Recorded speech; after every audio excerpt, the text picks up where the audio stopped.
Bé, bon dia a tothom. Vos donaré una sèrie d'indicacions pràctiques. Bé, pel que fa a la durada d'aquesta jornada, com sabeu, comença ara i serà aproximadament fins les 2.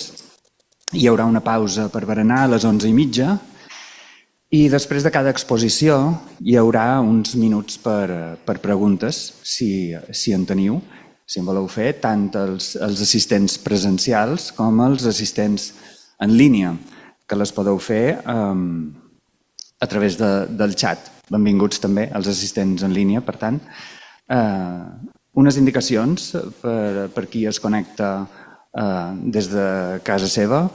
Simplement heu de posar el nom i el llinatge i l'hora de connexió en el xat, per favor, per tenir en compte de cara a expedir els certificats d'assistència o d'aprofitament. També heu de tenir la càmera encesa i el micròfon apagat. I com he dit, si voleu fer una pregunta, la feis a través del xat. Indiqueu també l'hora de desconnexió, per favor. També vos comento que aquesta jornada s'enregistra i el material estarà disponible al canal de YouTube IB Llengua Catalana. Pel que fa als certificats, com l'any passat, se n'expediran de dos tipus, si n'esteu interessats. N'hi haurà d'assistència o d'aprofitament. Pel certificat d'assistència basta el control de signatures d'entrada i de sortida o, com he comentat, a través del xat. I qui vulgui un certificat d'aprofitament podrà fer una tasca que s'enviarà per correu electrònic amb posterioritat a la jornada. Començam ja amb un convidat que segurament és ben conegut per tots, en Màrius Serra. És escriptor, llicenciat en Filologia Anglesa i membre de la secció filològica de l'Institut d'Estudis Catalans. Les seves creacions giren al voltant de la literatura, la llengua i el joc. La seva obra literària ha estat guardonada amb premis com el Ciutat de Barcelona, Serra d'Or, Lletra d'Or, Ramon Llull o Sant Jordi i ha estat traduïda a 8 llengües. Comprèn obres tan variades com l'assaig Verbàlia, les novel·les ludocriminals de la sèrie Comes, la sèrie infantil Les aventures de la Napeu, la versió completa en català actual del Tirant lo Blanc o Quiet, en què retrata la vida al costat del seu fill discapacitat. La seva última novel·la és La dona més pintada. Actualment és columnista i responsable dels mots encreuats en català de La Vanguardia, des del 1990, i de l'Enigmàrius, al Matí de Catalunya Ràdio, des de l'any 2006.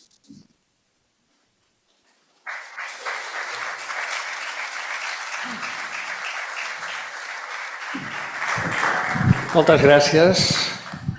Això és el passador? Magnífic. Molt bé. Bon dia i bona hora a tothom, els que sou aquí presencialment i els que sou enllà. Anem a fer una introducció a l'àmbit que aquí us aplega, però focalitzant-ho en la llengua, és a dir, el joc, però des d'una òptica verbal. Mirarem alguns jocs fonamentals fonamentats en la llengua i començarem, si això passa, que no sé si passarà, no passa, a veure. No passa. Molt bé. A veure si tenim... Aquí. Bé, manualment puc venir, no hi ha cap problema. Començarem practicant el que prediquem i us llegiré d'una manera, amb un accent del meu barri de Barcelona, que és Nou Barris, aquesta frase. Us diré, aquesta frase conté 3 errors. Aquí n'hi ha un que fa mal a la vista. Tampoc no us demanaré que digueu quin és, perquè ja l'heu vist i reconec que és fins i tot una mica de mala fe posar un error a la paraula error. Hi ha un altre que fa mal a l'oïda, aquesta doble S de frase, que ha de ser frase, com sabeu, no és el mateix casar que casar-se.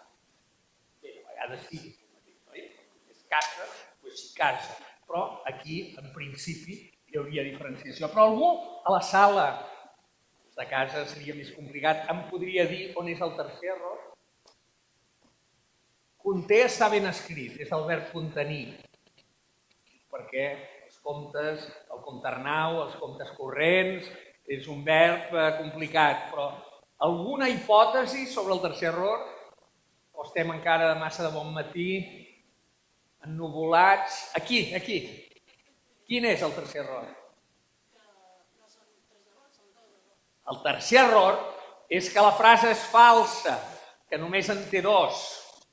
Es nota que ets de l'organització, que ja estàs. Ben bé.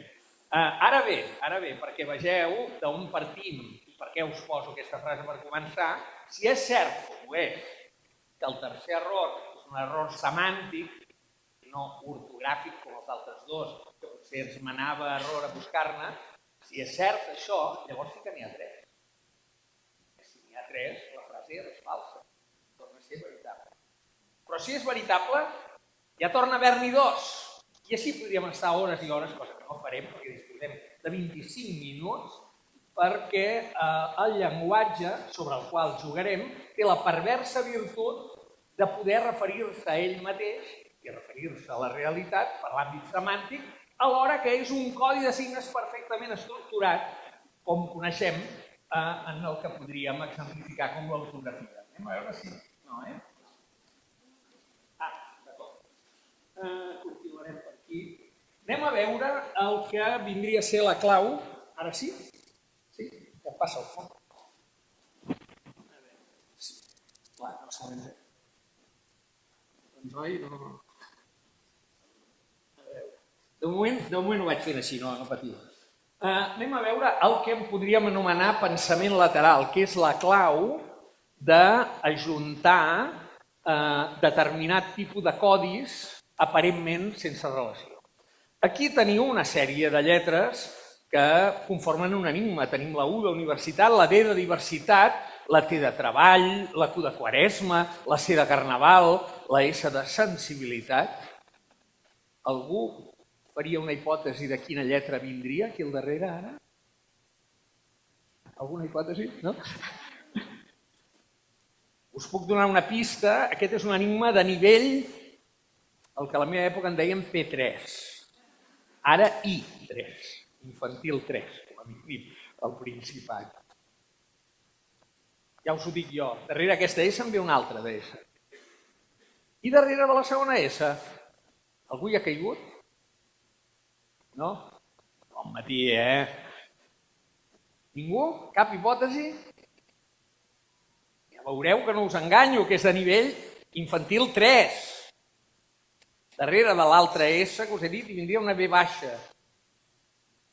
I després una N. Veig algú que fa que sí. I després una D. Molt bé. Ara has generat una dinàmica de grup meravellosa, perquè jo he dit que això és la dinàmica P3, tu l'has endevinat i ells no. Això genera una interacció interessant a la sala, que ara es nota, són les inicials dels números naturals en català. 1, 2, 3, 4, 5, 6, doncs 7, després 8, després 9. Com és que no hem caigut de la figuera? Que és massa de bon matí? No, és que no tenim costum de relacionar dos elements tan bàsics com xifres i lletres. Però resulta que els números tenen nom.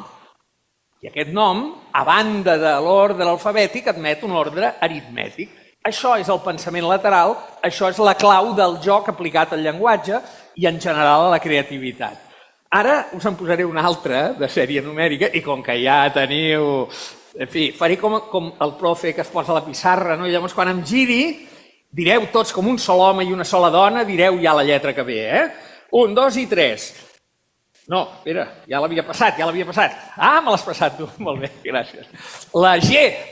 La F de flor, la M de, no sé, de matriarcat, posem per cas. La A d'absència. Aquesta altra M ja és de Mataró. I ara quina lletra vindria? La J, la J. Els que no sapigueu res, afegiu-vos el clam popular. Dieu la J. No hem vingut aquí a perdre l'autoestima, tampoc, I després de la J, una altra J. Per què? Perquè ara estem ja a nivell I4, i hem pujat allò dels mesos de l'any, no? I busquem una inicial, igual com abans hem buscat la xifra dels números. Doncs aquí ho fem amb una llista, podríem dir un ordre cronològic. Ara bé, si creieu que per un petit pràctica de masterclass en pensament lateral ja no té secrets per a vosaltres, aneu ben errats. Ara us en posaré una, me la van posar a mi, no la vaig endevinar mai de la vida, mai, però potser avui, aquest matí aquí a Palma, hi ha una certa inspiració. Anem a veure. Tenim la A d'absolució, tenim la E d'enteniment, tenim la F de flor, la H d'hortènsia, que és una flor, doncs la I de iode, la K de quilo. Alguna idea sobre quina lletra vindria? Ja us dic que això ja seria que baixés l'Esperit Sant, diguem. Darrere aquesta K vindria una L. Detecto en les vostres mirades més profundes i penetrants que ja heu notat que entre la A i la E n'hi van tres, la B, la C, la D, després la F, la G, tireu endavant, enrere. No va per aquí. No va per aquí. Això seria el tango, una mica, o algun ball. Tampoc són les inicials de cap element, ni d'un equip de futbol, ni de res que pugueu conèixer. No va per aquí. Ara bé, és de nivell P5. Anem avançant. Que és quan s'estudia, no us faré patir més, diguem, és quan s'estudia la lletra de pal.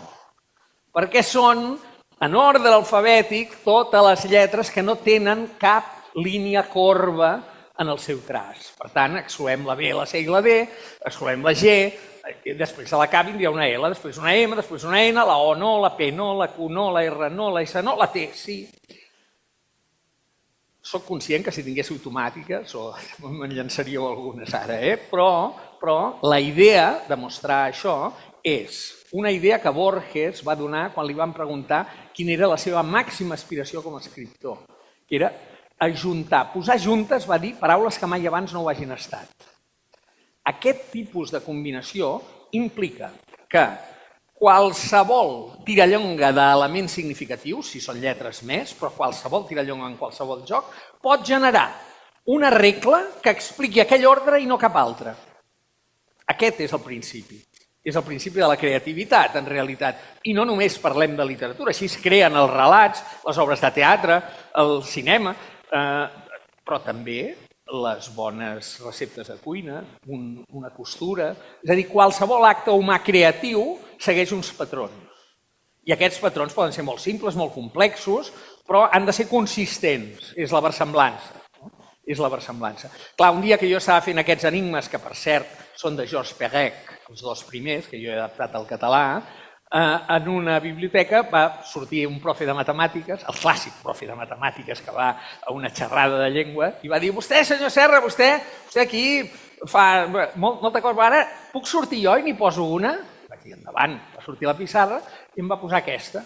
Va dir, la A, coma, la B, i quan jo ja estava allà amb el dit alçat a punt de dir, la C, va dir, i s'ha acabat.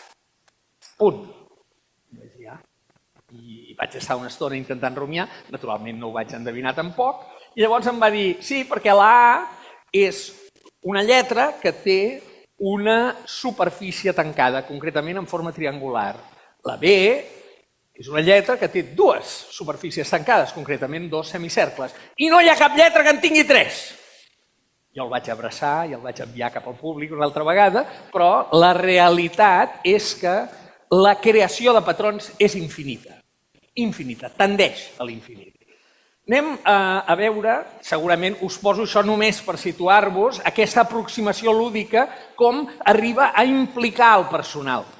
Això ha estat un fenomen que segurament coneixeu, que es diu paraulògic, i que ha estat un fenomen de masses en el sentit que ha implicat amb la llengua catalana i el joc com a única arma, un joc morfològic, amb una bestiesa, una viralització, per tant, un fenomen clarament del segle XXI. Aquest paraulògic, diguem, apel·la merament a la combinatòria. La combinatòria que regeix els grans invents dels jocs de paraules, com els mots encreuats, que és un invent anglosaxó, que ara ja té més de 100 anys, és de 1907. Doncs bé, això que és una adaptació de l'Spelling Bee del New York. Jo usaré algunes il·lustracions de la Roger Calafell, d'una col·lecció de llibres que vam fer amb ella per intentar transmetre alguns d'aquests mecanismes jocs fonamentals. Això és una recreació d'una sèrie de contes que passen en una casa de colònies que té una gran biblioteca. Però d'on em va venir la idea? De dues vies. Una va venir d'una depressió profunda, però afortunadament d'uns 15 segons, que va ser quan un amic meu va arribar a casa meu amb el seu fill de 10 anys i va veure la meva biblioteca, que no és tan lluïda com aquesta, però podeu imaginar, està plena de llibres, i un moble allà hi tenia l'enciclopèdia catalana, allò 25 volums de color verd, i aquell nen em va preguntar, i aquest llibre tan llarg, què és? I jo vaig dir, una enciclopèdia. I aleshores em va fer la pregunta que em va induir a la microdepressió. Què és una enciclopèdia? Jo vaig quedar una mica allò garrativat, però vaig fer el que s'ha de fer en aquests casos, que és explicar tranquil·lament, i vaig definir el que era una enciclopèdia, i jo, tal com ho anava dient, vaig veure que se li il·luminaven els ulls, que tornava a mirar son pare i li va dir: «Uala, papa, aquest senyor s'ha imprès tota la Wikipedia». I em vaig quedar collonit, però vaig pensar, sí que ho sap que era una enciclopèdia. El que passa és que els temps canvien i l'evolució del món digital implica això. Per tant, vaig pensar que recuperant la biblioteca de Tlön mítica de Borges, podíem generar un món màgic, diguem, des del qual la lectura fos un superpoder. A partir d'aquí, òbviament, això és una col·lecció que neixen, i aquesta només us ho he posat, no és per fer propaganda, sinó perquè vegeu del joc verbal d'on neix. La Napeu, que és aquesta persona que viu en la casa de colònies i té la cosa màgica, coneix l'origen de totes les paraules perquè és més vella que la Napeu. Jo és una frase feta que deia molt, quan ma filla era petita, deia això és més vell que l'anar a peu, entenent, tal com està escrita més vella que l'anar a peu, que aquesta, diguem, activitat és la que ens caracteritza com a éssers humans. Però ma filla es coneix que no ho entenia i un bon dia em va preguntar, però papa, qui és aquesta anar a peu? I aquí, amb aquesta confusió, que és una homofonia, vaig pensar, hòstia, un dia m'inventaré un personatge que es dirà anar a peu, perquè realment la diferència entre l'emissor i el receptor, com sabeu per la famosa, diguem, fórmula de la comunicació, és aquest codi que quan juguem de vegades és un laberint. És a dir, introduïm complexitat en el canal que separa l'emissor del receptor.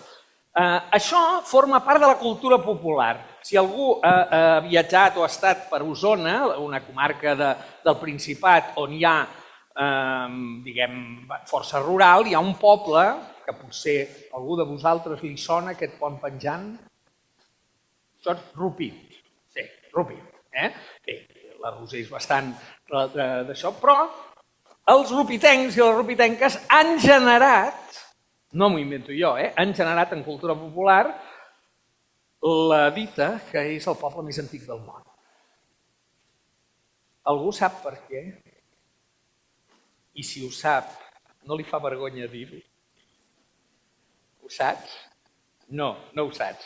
Normalment la gent que ho sap li fa vergonya dir-ho, a menys que quan és major d'edat i té una mica de decència. Doncs Rupit és el poble més antic del món perquè Adam ja hi cagava. Adam ja feia caca a Rupit, que és com en diuen arrupir-se, el verb arrupir, en aquelles contrades. A Barcelona no ho diem ajupir, diem acotar, acotxar, i jo li vaig intentar explicar una vegada a ma filla, que llavors ja era adolescent, que vaig anar a Rupit i m'ho van dir, això és una homofonia, i llavors em va ofendre i em va dir, jo ja sé que vol dir arrupir-se, surt en una cançó de l'Albert Pla. I vaig pensar, mira, com a mínim no llegeixen però escolten música. Aquest tipus de homofonies populars generen, de vegades amb més complexitat de la que sembla, unes dites que ben segur que aquí a Mallorca també es dona d'una manera clara entre viles, sobretot si són veïnes, com per exemple que diuen que per què els de Mollet i els de Granollers no es poden veure? La resposta, que us semblarà molt pueril, és perquè tenen Parets al mig. Parets és una vila que està al mig de Granollers i Mollet, que és allà, Parets del Vallès i Parets. Ara, jo us ho poso bàsicament perquè vegeu, hi ha un element de complexitat. Aquí hi ha homonímia de parets amb les parets, però també hi ha l'inici del llenguatge figurat, que és l'inici de la recreació literària. No poder-se veure té un sentit estrictament literal, tu no et pots veure, tens una paret al mig i no ho veus, però quan dos no es poden veure és que estan enfadats. És que la Pepita i la Paquita no es poden veure. Això ja és llenguatge figurat i aquí comença la complexitat de l'ambigüitat que és el joc verbal. En aquesta, aquí és perquè no es podien veure, que estava molt fosc. Bé, aquí ens acollirem, diguem, aquesta ambigüitat amb un parell de frases d'autor il·lustre. Gabriel Ferrater, el poeta Gabriel Ferrater, autor de llibres de lingüística d'una gran intensitat, genera la primera frase, que diu «Una jove veu l'amenaça». En aquesta frase, només la paraula una és unívoca. Les altres totes tenen una doble vida, perquè això pot ser una noia jove veu algú que amenaça algú. Per tant, una jove veu, observa l'amenaça. O bé, també pot ser una veu jove, així com la meva, l'amenaça, que et fotré. Per tant, jove pot ser adjectiu o nom, veu pot ser verb o nom, substantiu, fins i tot la L amb apòstrof pot ser article o pronom i amenaça torna a ser el mateix. Aquesta frase que Ferrater la va posar com a exemple en un d'això va suscitar una rèplica de Joan Mascaró, del mallorquí Joan Mascaró, que veient va fer la segona, que va dir una vella llança l'alarma. I és ben bé el mateix. Aquí vella pot ser, diguem, una dona vella o l'adjectiu d'una llança, que és vella, ja que és antiga. Llançar pot ser el verb o la llança i alarmar algú vol dir que el poses nerviós o que és una alarma que es crida SOS. Per tant, aquí tenim dues frases d'alta complexitat en tota la qüestió de la polisèmia. Els mecanismes, aquí posats una mica així a l'engròs, són sempre els mateixos. Ara ho veurem després. Homonímia, que pot ser homografia, portar un ou de 3 lletres, resposta seria dur. Dur és el verb portar, però un ou pot ser un ou dur, un adjectiu. Aquest dur tindria aquesta homografia. Percebis la bellesa masculina. Percebre és adonar-se. I un adonis és un exemple de bellesa masculina i a la sala segur que en trobareu algun. I com ofonies això de les homofonies? Això va ser un article de la Valí Artís, gener, ofonies, homofonies, dues paraules que sonen igual i s'escriuen diferent. Això, n'hi ha múltiples exemples i en cada variant, en funció de la fonètica, se'n generen de noves. Evidentment, no seré jo qui us pronunciï com ha de ser el 10-10-10 famós, que aquí a Mallorca es distingeix d'una manera molt clara, però tota la gènesi d'embarbussaments no deixa de ser un joc verbal per reduplicació d'aquest tipus d'homografies, homofonies i homonímies. En cap, el que cap en aquest cap, plou poc, però poc, que plou, prou, etc. Finalment, òbviament, la polisèmia, paraules com banc, que pot ser un banc de seure, un banc de diners, un banc de peixos, com cap, com peu, com ull, doncs donen molt de joc verbal.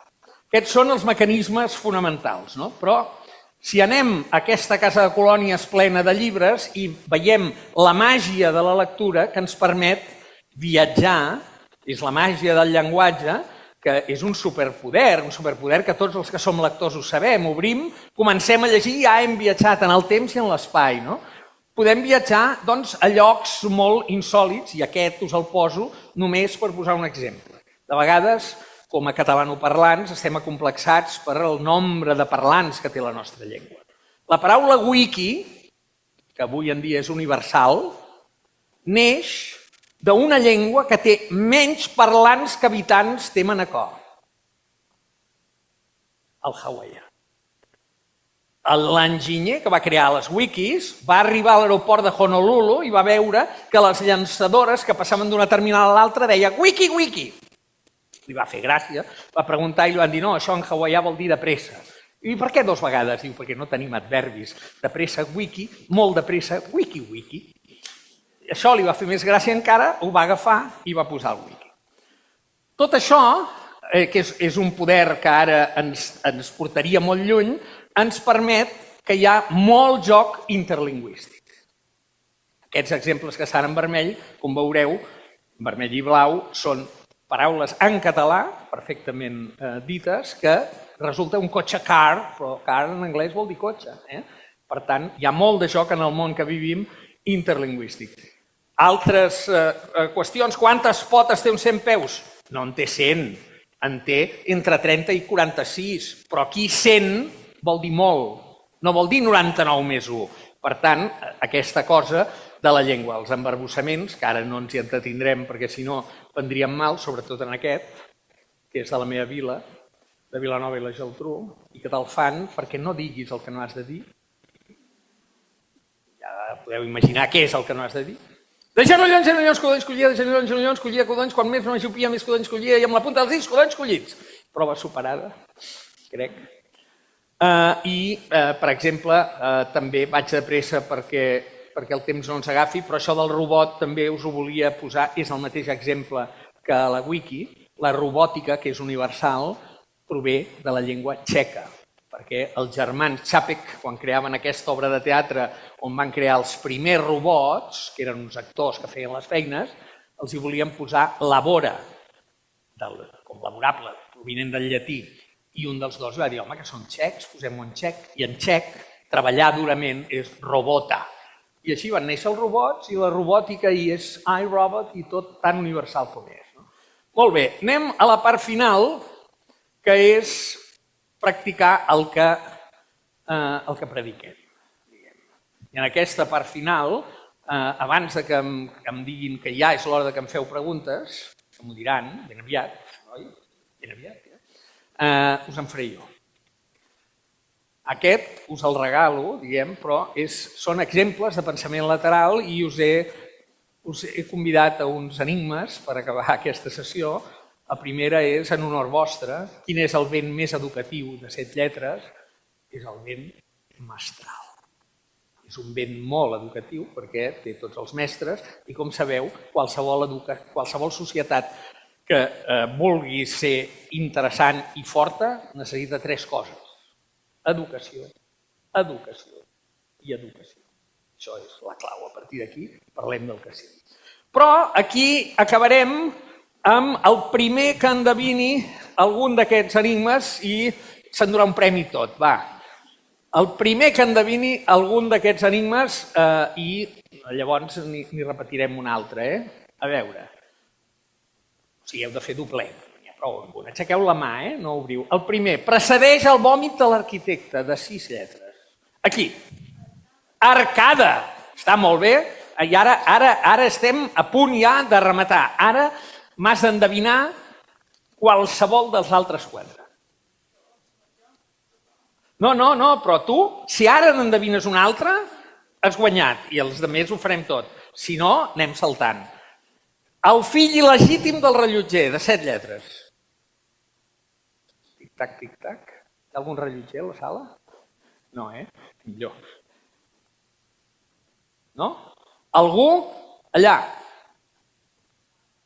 Bastard! Molt bé, bastard. Un bastard és un fill il·legítim, com sap tothom que ha llegit llibres d'història, perquè sovintegen, no? Però si ets fill d'un rellotger i bastard, ja et fan fora. Molt bé. A veure, ara va per tu, el següent. Vull dir, a veure si remates, i si no, anem saltant. El tercer diu, idèntic a Jesucrist, de 6 lletres.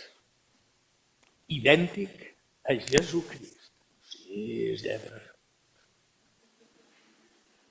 No? Vinga, aquí. Clavat! Clavat! 2 són idèntics, 2 són clavats, i Jesucrist el tenim clarament identificat, en una posició de braços oberts. Ara va per tu, el rebot, a veure si al final n'haurem de fer... Aquest és el més difícil de tot. Aquest... Mobles d'Igualada, de 6 lletres. Igualada és un... Aquí hi ha una trampa, us he de dir que pot ser en majúscula, com la vila catalana, o en minúscula. Algú sap jugar a escacs? Ep! Què? Ah, et sap jugar a escacs. Ah, pensava que sabia... Ah, bé. Mobles d'Igualada, quan dos juguen a escacs i empaten, fan taules. Per això era tan difícil, taules. Va, acabem. Captarien que calia aplicar una certa dolcesa, de 10 lletres. Captarien que calia aplicar una certa dolcesa. 10 lletres. Aquí hi ha dos verbs. Hi ha un verb que és en present i l'altre que és en condicional.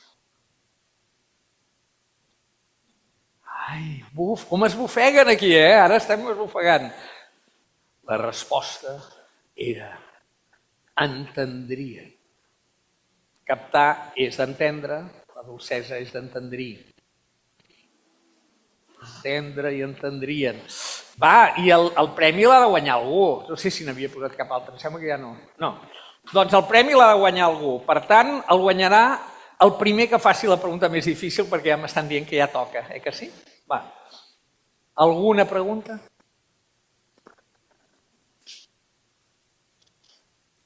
Ara... Si no me'n feu, us en faré jo una altra, Ja serà definitiva, ja. No hi ha preguntes? Senyora del rellotge, què passa en aquests casos? Que la faci jo la pregunta, no? Està bé. Faci jo la pregunta. Bé, doncs en farem... A veure... La missa on més es desafina, de 4 lletres. Qui ho ha dit? La missa del gall. Molt bé. Per què? Perquè fas un gall i és la missa del gall. Molt bé. Jo ara crec que em veig obligat a donar-te el premi.